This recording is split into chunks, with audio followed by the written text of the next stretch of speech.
So, ImageLine did it again. One small update, but huge improvements and some awesome new features. FL Studio will now completely destroy any other DAW.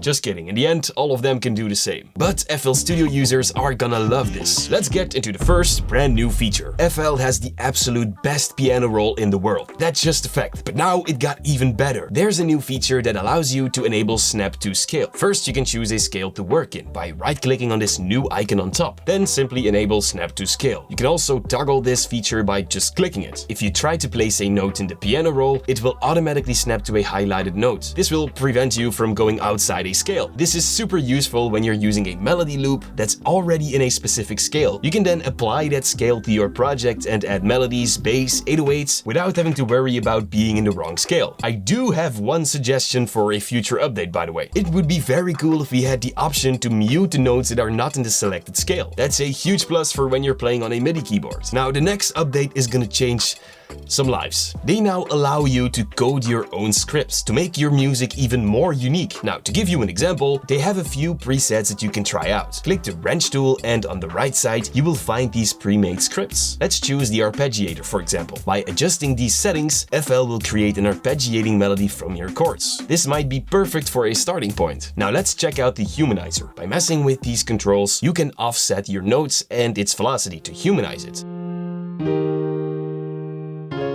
You could do this before this update, but now it's so much faster. New feature number 3, visualizing waveform frequencies. We can already see the waveforms in the playlist, which is standard, but FL Studio can now color code them by their frequency. Let me show you what I mean. On top, go to Options and then click on General. Enable colorful waveforms. Now all the samples in your playlist are color coded. This means you can identify the frequency range of a sound. If it's red like this bass line, it means it are lower frequencies. When it's blue like these hi-hats, it's higher. In the melody on top, you can see a little bit of everything. This way you can be more thoughtful about the frequency spectrum when you're arranging your music. It's a game changer. Oh, and the same thing works in the browser, by the way. When you're looking for a sample, you will see the colored waveform on the bottom left. Next, I want to show you a brand new plugin. It's called Hyper Chorus. You can use these knobs to adjust the settings, but you can also control this effect visually. Try to mess around with these grids to play with the chorus. Then of course you can find a high pass and a low pass on the right together with a mix knob. What more could you ask?